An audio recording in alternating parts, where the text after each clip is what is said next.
I think it was a neat idea. Now, on the 20th century, the Iran-Contra scandal. Did you make a mistake in sending arms to Tehran, sir? No, and I'm not taking any more questions. And A president in jeopardy. It's the biggest mistake that's been made by a president in a long time. A scheme to trade arms for hostages and funnel cash to rebels in Nicaragua. Did the president know? I assumed that the president was aware of what I was doing. And if not, why not? I'm Mike Wallace, and this is the 20th century.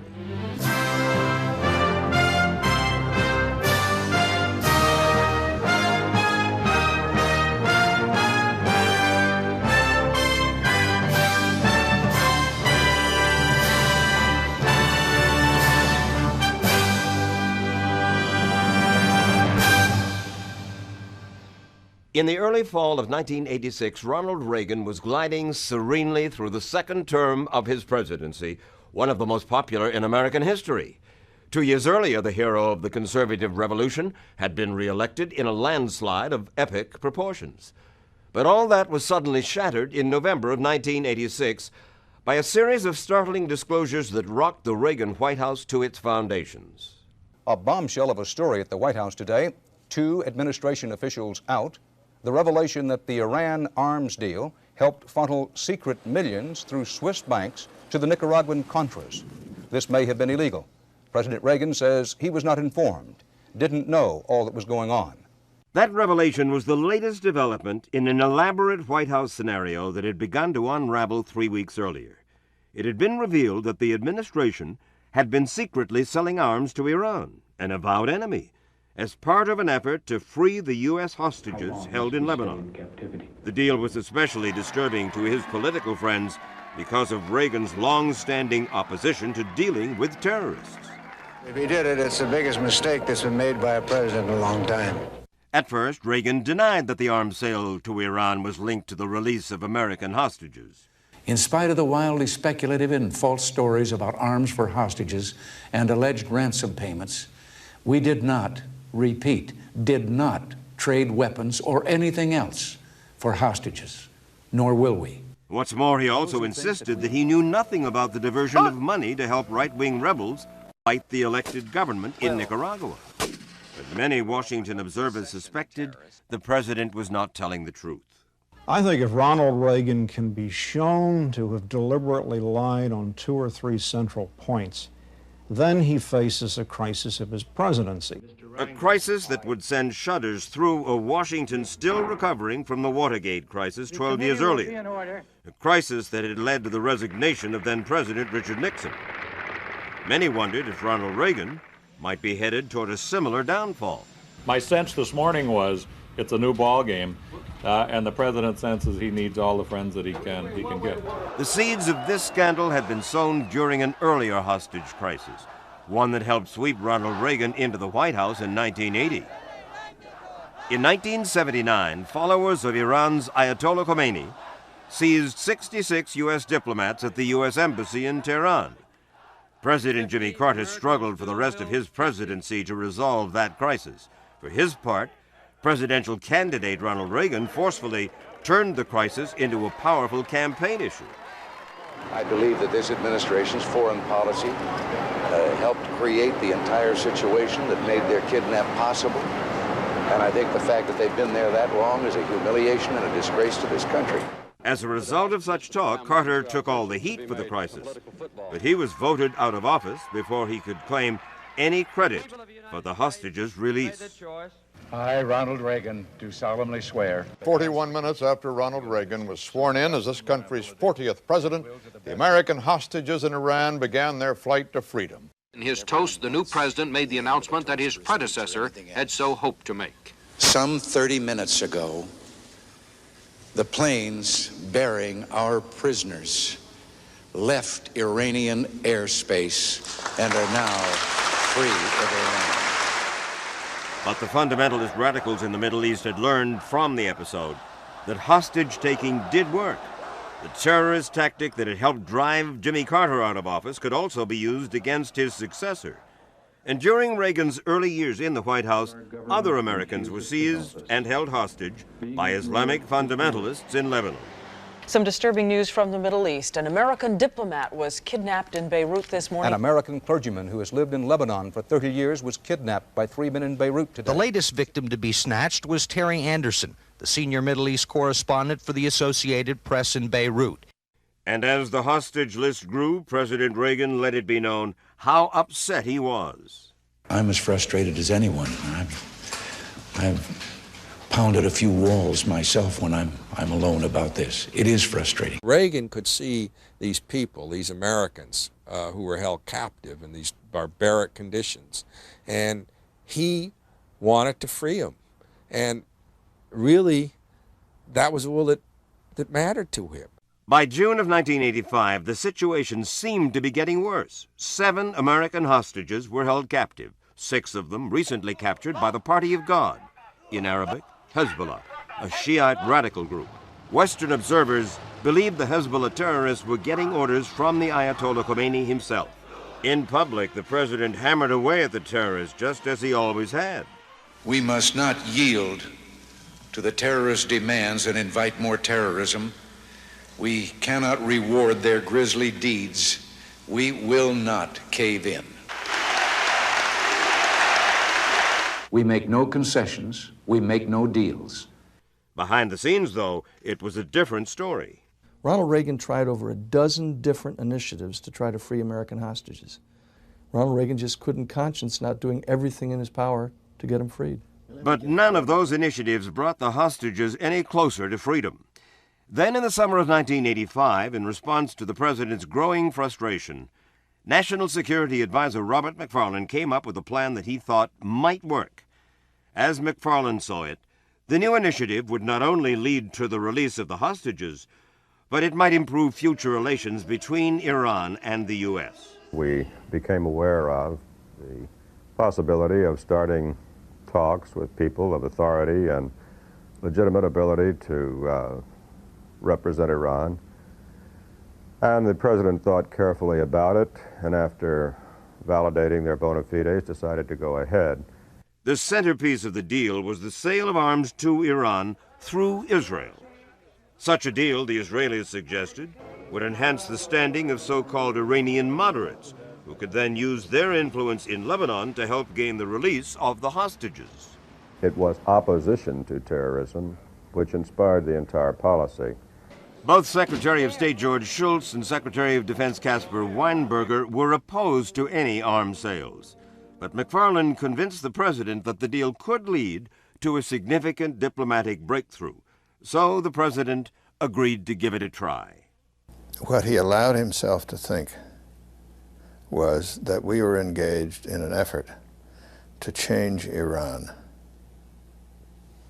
And this big geopolitical event would incidentally get our hostages out. That was the way he rationalized it. That's the way his staff people and his CIA people explained it to him. And because he was so intent on the hostages, he bought into that very unlikely story. By mid-August, the plan was set.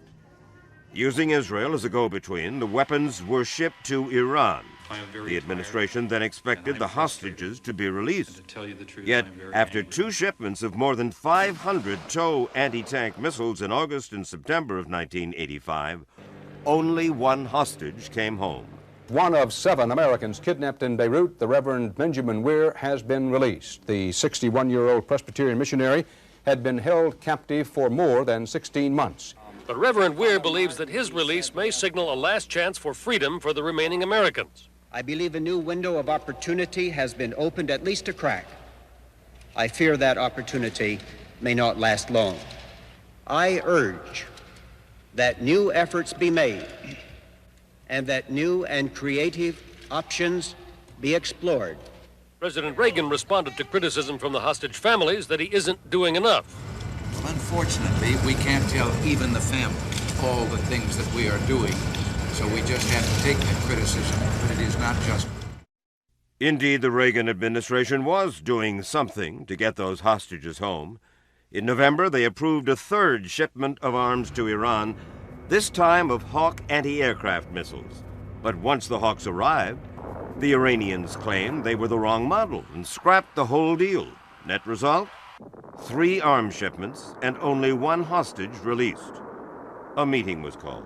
Well, it was a meeting to review what had taken place since the President's approval of August, to the effect that we hadn't achieved our purposes and it was going or degenerating into an arms for hostage arrangement. The group decided to send McFarland to London for a face-to-face meeting with Manouchehr Ghorbanifar, an Iranian arms dealer acting as a liaison for the so-called moderates, and tell him the U.S. would send no more arms, that it was time for the hostages, all of them, to come home. But McFarland did not get very far. And when you met with Mr. Ghorbanifar, you found that his agenda was quite different, correct? That's correct. Certain number of tows for each hostage. Yes. And that revolted you. That's correct. And you left. Yes. And as far as you were concerned, you didn't want to have anything more to do with Ghorbanifar. Is that fair to say? Yes. Even before the trip to London, McFarland had submitted his resignation. Among other things, he had become deeply disillusioned over the lack of progress with the arms deal. He even suggested it might be time to end the initiative. But Reagan reportedly feared that ending the shipments might so anger the Iranians that the hostages would be in even greater danger. In addition, because the Israelis were getting cold feet over acting as a middleman, the administration decided to change tactics. In January of 1986, the president, on the advice of his advisors, decided that we would no longer deal through Israel, but deal directly. Future deals with Iran were to be carried out by private citizens acting as authorized agents. CIA Director Bill Casey was put in charge of this new arrangement. It was Bill Casey's responsibility to figure out how to carry it out, and he chose to use an independent agent who was retired Major General Secord. Secord, through the Central Intelligence Agency, was buying the arms from the Defense Department. And through Major General Richard Secord, 2 shipments totaling 1,000 tows were delivered to Iran in February. Still, no hostages. In a last-ditch effort, McFarland came out of retirement to accompany Lieutenant Colonel Oliver North to Tehran. Their plane carried spare missile parts, and the agreed-to deal was that more parts would be delivered once the hostages were released. But the Iranian official with whom they met in Tehran knew nothing of the plan. He was interested only in the arms, not hostage deals nor peace talks. Once again, the U.S. had been double-crossed. They just didn't know what they were doing, and the results speak for themselves. Well, was it naivete? Was it stupidity? What? Total unfamiliarity with the métier itself. Plus, the fact that you're dealing with Persians who, for thousands of years, have made their living by bizarre trading and who know how to ping-pong people like North, McFarland, Poindexter, until the cows come home, or I should say, until the camels come home. Ironically, the man who first recognized that they were caught up in a ping-pong game was none other than Robert McFarland, the man who had launched the initiative in the first place. But Oliver North, McFarland's former aide, was still gung-ho about the operation. That's because North was now pursuing a second agenda, one that linked the sale of arms to Iran with a guerrilla war much closer to home in the jungles of Nicaragua. That part of the story when the 20th century continues.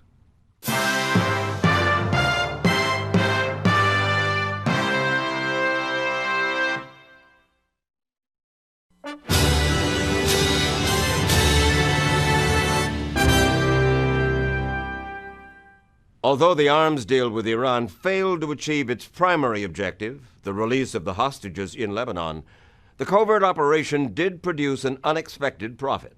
And that is when Oliver North came up with what he later called a neat idea. It was brought to me by Oliver North that we could use the surplus money that Secord had from the Iranian arms sales to buy weapons and provide support to the Contras. The Contras were right-wing rebels fighting the leftist Sandinista government in Nicaragua. And the question of whether to support them had become a thorny issue, one that sharply divided the Congress and the American people. The Sandinistas had been in power since 1979, and their leader, Daniel Ortega, had forged close relations with communist regimes in the Soviet Union and Cuba. That was enough to convince Ronald Reagan that the Sandinistas posed a serious threat to the United States. President Reagan himself today warned of what he called a sanctuary for terrorists and subversives, just 2 days driving time from Harlingen, Texas. That's a quote. If we don't want to see the map of Central America covered in a sea of red, eventually lapping at our own borders, we must act now. The kind of action Reagan had in mind was solid support of Ortega's enemies, the Contras. Defeat for the Contras would mean a second Cuba on the mainland of North America. But as Reagan and many Republicans warned of another Cuba, congressional Democrats and even some Republicans warned of another Vietnam. This could be a rerun of Vietnam. First American money, then American advisors, then American control of the war, then American troops.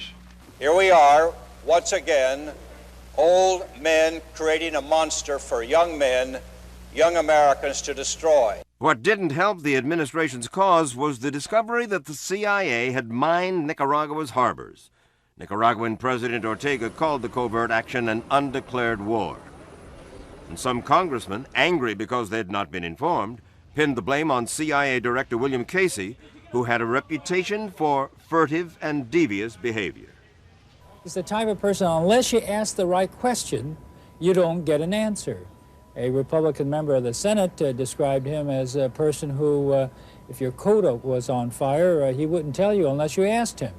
Casey apologized, but in 1984, Congress passed the Boland Amendment, which forbade the CIA or other intelligence agencies from any direct involvement in Nicaragua.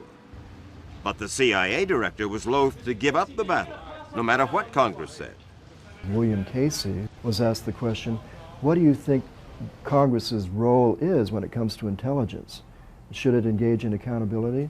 And he said in a rather gruff, rather grumbly way, because he always spoke as though he had a lot of grits in his mouth, he said, the business of Congress is to stay out of my business. Now, under increased congressional scrutiny, Casey would have to look in less scrutinized corners for help in his crusade, like the National Security Council, which technically at least was not considered an intelligence agency. Casey's contact at the NSC was Oliver North.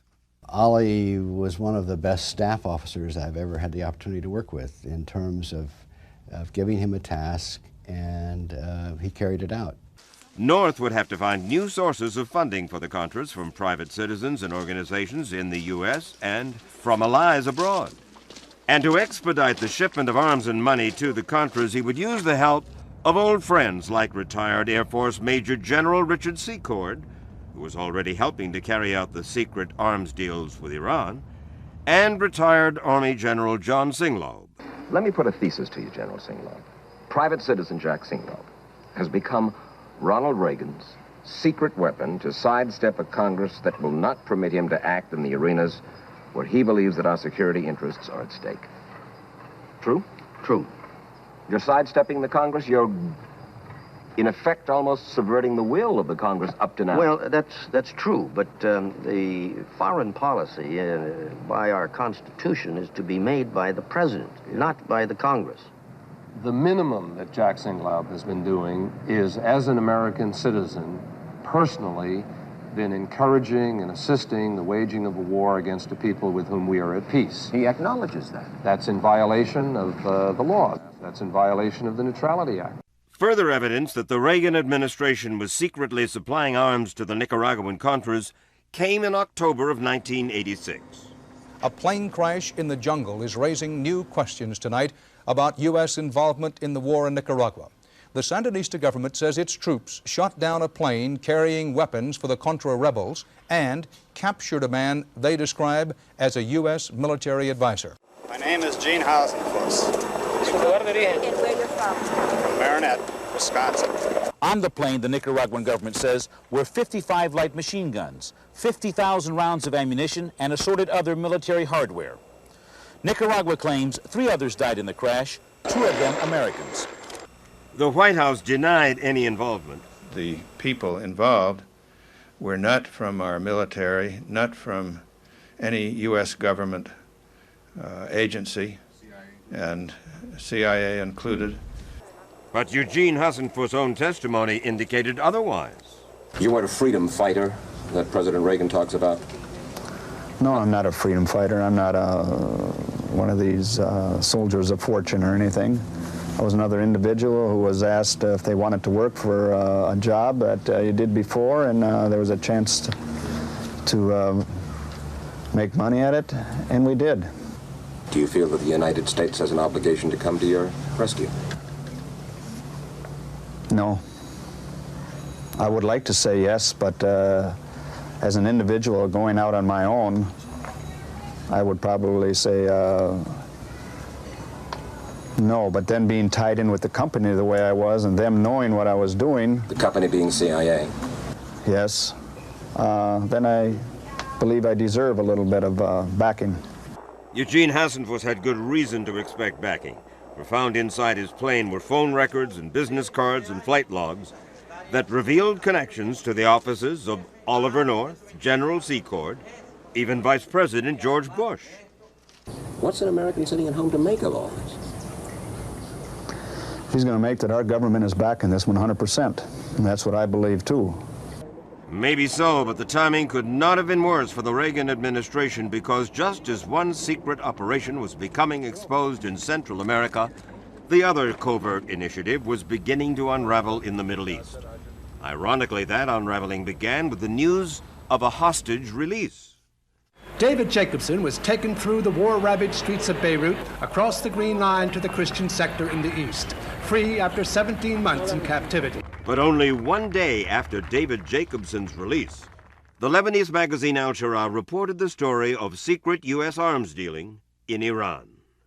In a bizarre tale worthy of a thriller, Iran's news agency reports that Robert McFarlane, President Reagan's former national security advisor, recently made a secret visit to Tehran. Iran says McFarlane came carrying a Bible signed by President Reagan, seeking help in freeing hostages held by pro-Iranian groups in Lebanon.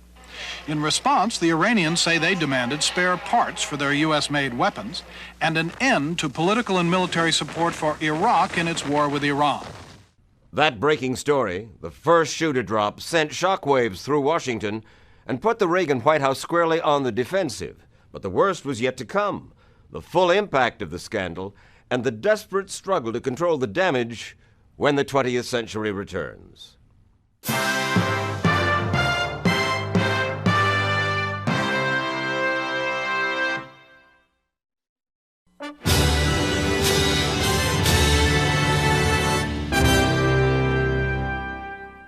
The disclosure of the arms for hostages deal with Iran was bad enough for President Reagan.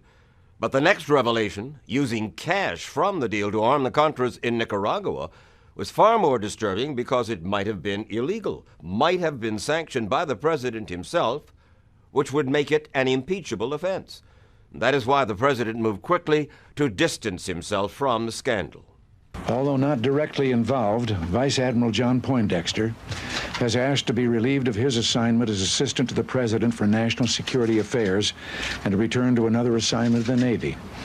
Lieutenant Colonel Oliver North has been relieved of his duties on the National Security Council staff. Suddenly on the 25th of November 1986, everybody in the world knows who Ollie North is. It's a rather remarkable thing to find yourself fired on national television. Is anyone else going to be let go, sir? Is anyone else going to be let go? No one was let go. They chose to go. What about Secretary? General, who in the NSC was aware that this extra amount of money was being transferred to the so-called Contras or under their control? Did Admiral Poindexter specifically know? Who else knew? And did the CIA know? Was CIA Director Casey aware of this? The only persons in the United States government that knew precisely about this, the only person was Lieutenant Colonel North. John Poindexter knew that, and I knew that there would have to be people who were going to go, be made to walk the plank politically. Even as Oliver North walked the plank politically, the question that preyed on everyone's mind was, how could the president not know what his own staff was doing? There's something wrong when the president does not know what's going on in the basement of the White House. How is it that so much of this can go on and the president not know it? He is the president of the United States. Why doesn't he know? Because somebody didn't tell him, that's why. Not knowing about an operation of this magnitude would have been almost impossible in any other administration. He did not know about this transfer of funds from the Iranian sale to Nicaragua. Good God, Lyndon Johnson could have told you about the amount of money that was being appropriated to pay the washwoman on the 5th floor of the Pentagon. But Ronald Reagan had always given his staff a lot of latitude in handling operations, while he concentrated on the large issues, the vision thing, as it was later called. We know that the president is not a detail man. He's a genius at his ability to put broad ideas over, but he does not look at details. The problem with intelligence business is that the details can kill you frequently in intelligence operations. The problem was that some of the details may have been illegal. Besides the policy itself, Congress will now focus on whether laws were broken, specifically the Bolin Amendment, barring funds for direct or indirect military operations in Nicaragua, and the arms export law, requiring congressional approval of major arms sales or transfers. We all knew that it was going to be a political firestorm. None of us, I don't believe, ever expected that someone would be accused of breaking the law. Nevertheless, North was not taking any chances because he soon began shredding reams of documents. Ousted National Security Council operative Oliver North would not respond to allegations that he shredded documents last weekend. I have no statement to make at this time. At the appropriate time and in the appropriate forum, I will make a full exposition, and I will do so on the advice of my attorney. North's shredding of documents only added to the growing suspicion of a cover-up. First, the White House denied it had even known about all the arms shipments to Iran. There was at least one transaction that we know about in which Israel shipped weapons without any authorization from the United States. The Israelis did it on their own? That's my understanding, yes. Meese added that Israel, not the U.S., had handled the diversion of funds to the Contras, but Israel quickly denied that, saying they had shipped arms only to help an ally and knew nothing about the diversion. The payment for this equipment was made directly by an Iranian representative to a Swiss bank in accordance with instructions from the American representative.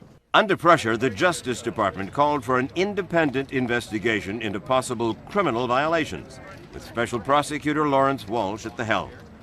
Reagan himself appointed Senator John Tower to head up a White House commission to investigate the National Security Council's role in the covert operations. And soon after, Congress launched its own investigations.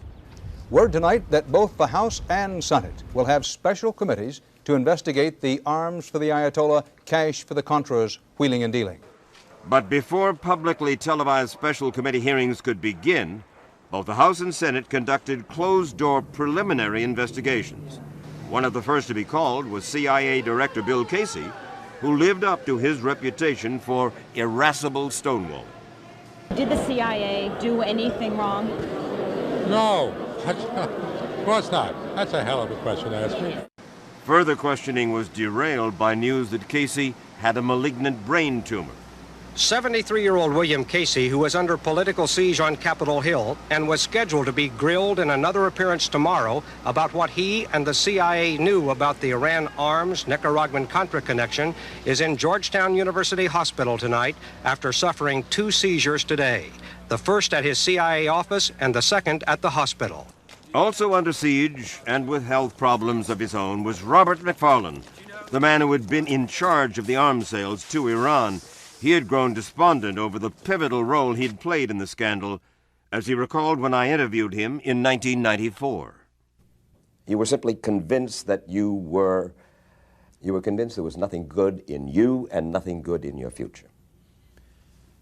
Yes, I had been the reason why we had this huge national scandal, and in the process would lose the chance to do so many useful things, and I could have allowed us to prevent that.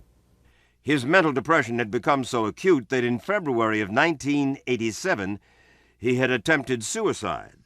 Robert McFarlane, President Reagan's former national security advisor, remains in the hospital this morning under close watch. McFarlane has survived what appears to be an attempt to take his own life. As McFarlane recovered, President Reagan's hand-picked Tower Commission released a scathing report calling the president out of touch. The report called the secret weapons to Iran policy an attempt to pay ransom for hostages. Reagan finally admitted his Iran initiative was flawed. A few months ago, I told the American people I did not trade arms for hostages. My heart and my best intentions still tell me that's true, but the facts and the evidence tell me it is not. There are reasons why it happened, but no excuses. Certainly no excuses as far as the Tower Commission was concerned. The report said that even if the president did not remember, he probably did authorize the first Israeli shipment of arms to Iran, the one the administration originally said Israel had made alone. Reagan was forced to backpedal. I did approve it. I just can't say specifically when. But rest assured, there's plenty of record-keeping now going on at 1600 Pennsylvania Avenue. 2 months after the president promised to make changes at the White House, Congress geared up for the first public hearings into wrongdoing by high-level White House officials since Watergate. There is tension at the White House about what the hearings may reveal, but Ronald Reagan does not appear to share it. The president said he's already told all he knows, and his attitude as the hearings begin? I'm hopeful that I'm finally going to hear some of the things that I'm still waiting to learn about. He did not have long to wait. After the hearings opened, former National Security Advisor Robert McFarlane took the stand. Testifying just a few months after his suicide attempt, he immediately contradicted some of the president's official statements, among them the denial that he knew anything about raising funds from foreign governments for the Contras. According to McFarlane, both the president and vice president were well aware of contributions from foreign countries, including $32 million in donations from Saudi Arabia. I recall getting his reaction as being one of analogous to the earlier time of gratitude and satisfaction, not of surprise. As a result of McFarlane's testimony, the president modified his story. On Tuesday, the president denied any involvement in the solicitation of Saudi funds for the Contras in this meeting with King Fahd in 1985. But Wednesday, he conceded after a check of his personal diaries that the subject had in fact been discussed. My diary shows that I never brought it up, and shows that the king, before he left, told me that he was doing that and that he was going to increase the aid. The next day, another of Reagan's earlier denials was called into question. He still says he knew nothing of wrongdoing by aides, but testimony has suggested he knew a lot about efforts to aid the Contras. And today, Mr. Reagan seemed willing to shoulder the responsibility. As a matter of fact, I was very definitely involved in the decisions about support to the freedom fighters. My idea to begin with. As the hearings continued, McFarlane went on to implicate yet another top official in the administration. During the hardest questioning he has yet faced, Robert McFarlane made a startling new disclosure. Oliver North, who was supposed to have been McFarlane's deputy on the National Security Council, may in fact have been taking orders from William Casey of the CIA. Did you come to believe that perhaps Mr. Casey was giving him instructions in how to conduct this particular operation with respect to either Nicaragua or Iran? Senator Cohen, I think so. It's rather clear that that Oliver North was not was acting under at least the aegis of Director Casey during this time. Yes, sir. But William Casey had died from complications due to brain surgery just a day after the hearings began, taking his versions of events to the grave. Investigators say the Casey-North connection now being revealed helps explain why North has said his actions were approved by higher-ups. And it raises a larger question. Wouldn't Casey, knowing so much, tell his good friend the president at least something about the secret war being run from the White House? And if Casey did tell his good friend the president, there was no confirmation of that from the White House. And as the hearings progressed, the prime target became Oliver North. He was portrayed as the point man, the key figure at the heart of the controversy. Was he a person who ran with the ball? Yes, he was.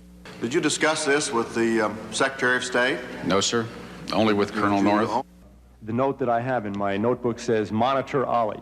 He said on several occasions that he would always be the fall guy if this story ever broke. But if Ollie North was emerging as the man at the center of the scandal, the question was, would he implicate his superiors up to and including his commander-in-chief? That was the question uppermost in the minds of millions of Americans as Colonel North prepared to testify at the congressional hearings.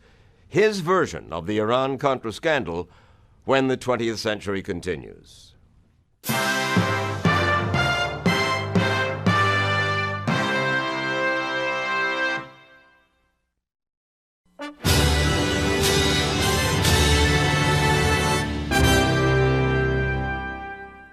When Oliver North finally appeared before the joint congressional committees in early July of 1987, the stakes could not have been higher. It was assumed that North himself was already in deep legal trouble. The question was whether he would try to implicate his superiors in the Reagan administration, including the president. Impeachment was still a possibility. But from the beginning, the combative Marine gave no quarter. I came here to tell you the truth, the good, the bad, and the ugly. I'm here to tell it all. Oliver North, under oath, under fire, and firing back from the witness stand after months of delaying and stonewalling. The crucial question, was President Reagan involved in or aware of lawbreaking? I never personally discussed the use of the residuals or profits from the sale of U.S. weapons to Iran for the purpose of supporting the Nicaraguan resistance with the president. I assumed that the president was aware of what I was doing and had, through my superiors, approved it.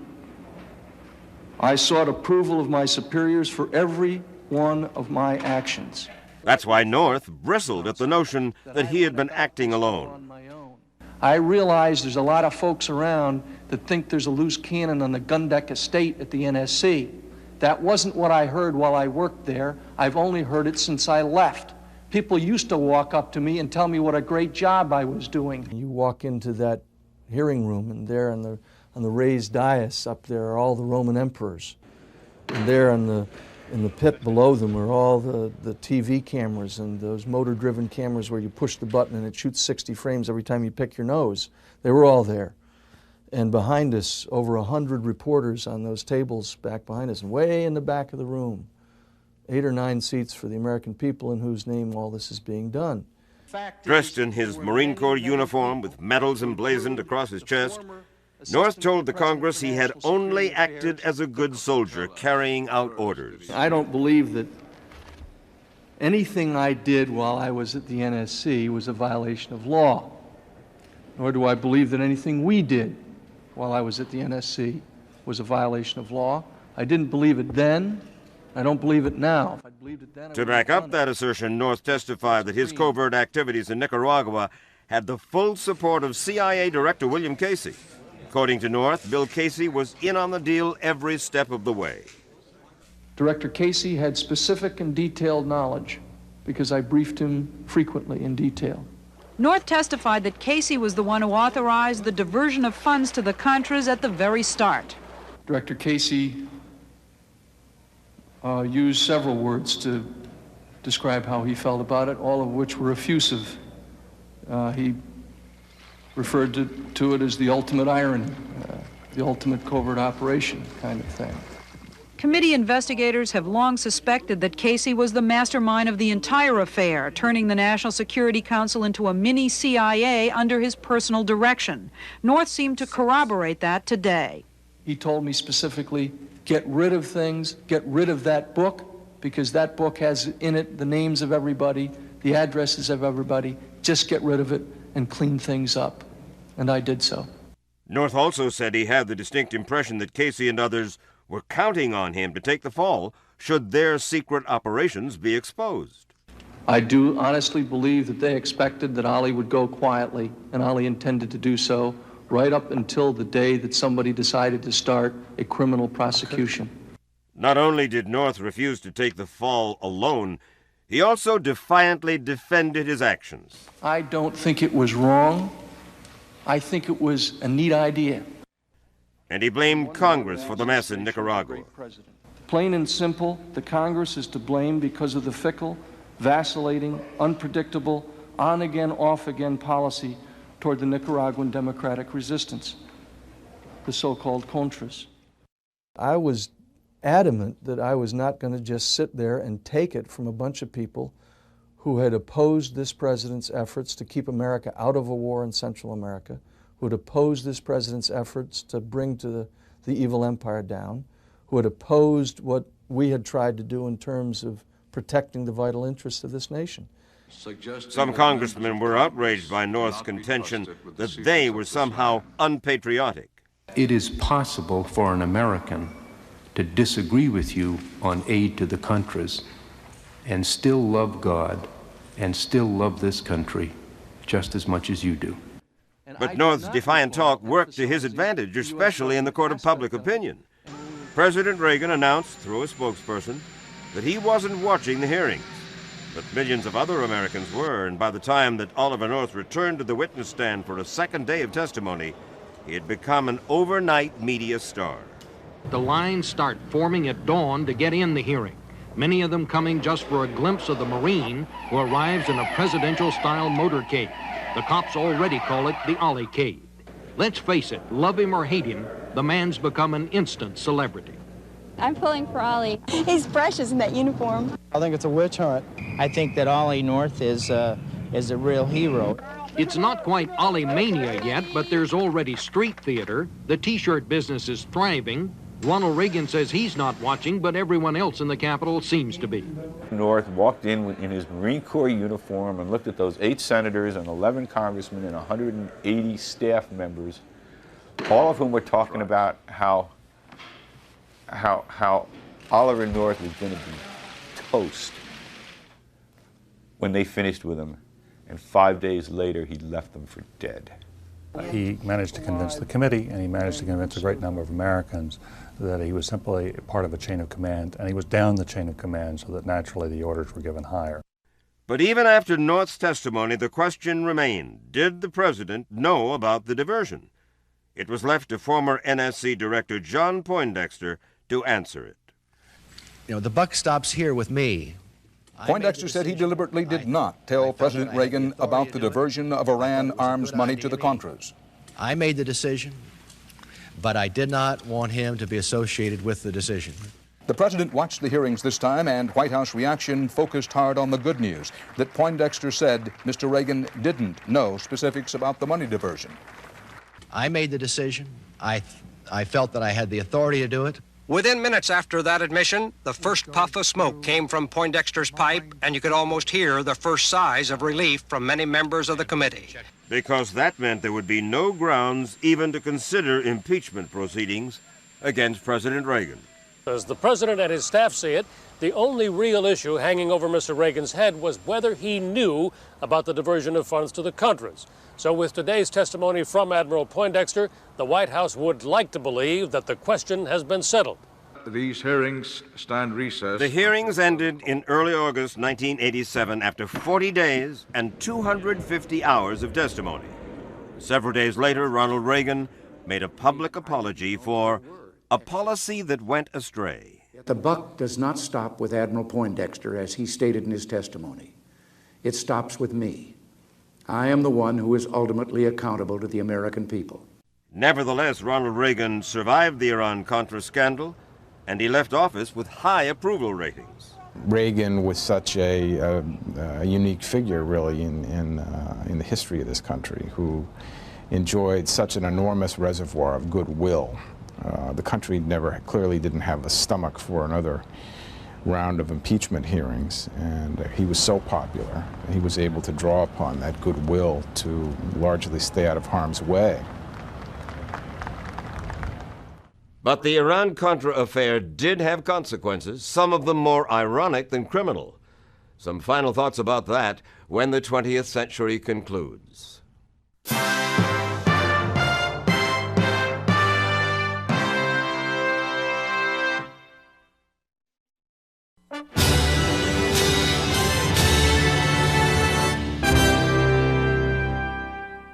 The Iran-Contra scandal came to an end not with a bang, but with a whimper.